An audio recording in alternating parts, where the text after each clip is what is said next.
अस्सलामुअलैकुम दोस्तों। King of Sindh Mumtaz मौलाई ॾचे में पइजी वियो। सिंध हुकूमत जी तारीफ़ मुमताज़ मौलाई खे महांगो पइजी वियो। मुमताज़ मौलाई खां सिंध जा माण्हू बेज़ार ऐं हर तरफ़ सोशल मीडिया ते बाइकॉट मुमताज़ मौलाई टॉप ट्रेंड बणिजी वियो।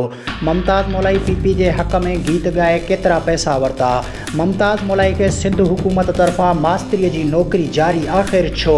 तफ़सीली ॻाल्हि ॿोल शुरू करण खां पहिरियां जेकॾहिं तव्हां असांजे यूट्यूब चैनल ते नवां आया आहियो त महिरबानी करे असांजे यूट्यूब चैनल खे सब्सक्राइब करे घंटी जे बटन ते क्लिक करे ऐं नोटिफिकेशन ऑल करे छॾींदा। हलूं था पंहिंजे मेन टॉपिक तरफ़। त सिंधी गीतनि जो मशहूरु फ़नकार मुमताज़ मौलाई, जंहिंखे अॼुकल्ह ख़ूब तनक़ीद जो निशानो बणायो पियो वञे सोशल मीडिया ते।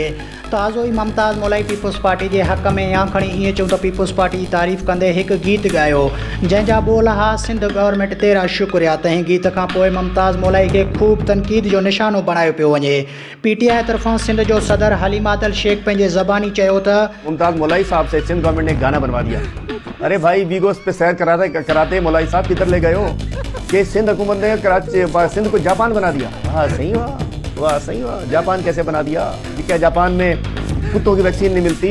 क्या जापान को एड्स लगता है? क्या जापान में लोग गटरों में मरते हैं? क्या जापान में लोग कूड़ेदान कर रहे होते हैं? क्या जापान में दवाई नहीं मिलती, अस्पताल किताब नहीं मिलती? क्या जापान वालों का ये हशर होता है? ऐसा जापान अगर सुन लिया जापान वालों ने तौबा तौबा करेंगे, वो अपने जापान का नाम ही तब्दील कर देंगे। हर वक्त पीपुल्स पार्टी के तनक़ीद जो निशानो बणाईंदड़ जानी जुनेद पंहिंजे वीडियो पैगाम में मुमताज़ मौलाई ते तनक़ीद कंदे चयो त तूं ॻाइणो हाणे आई कोन, तूं सिधो सौ चमचो थी। हाणे तूं पहिरियों ॻाइणो हूंदे हिस्ट्रीअ में जेको ॻाइणे मां चमचो थियो हूंदो, तूं एतिरो जेको आहे सो भड़क थो करी। हाणे पीपीए वारनि जी चई थो की हिननि कराची खे जापान कयो आहे, कराची खे जापान कयो आहे, दुख कई घणी कई। सोशल वर्कर आज़ाद कलोड़े पंहिंजे बयान में चयो त मुमताज़ मौलाई जे घर में ख़ुशीअ जी लहर आहे। हिन वक़्तु मुमताज़ मौलाई खे सिंध हुकूमत तरफ़ां मास्तरीअ जी नौकरी ॾेई छॾी आहे। वधीक आज़ाद कलोड़े जे ज़बानी अचो त ॿुधूं।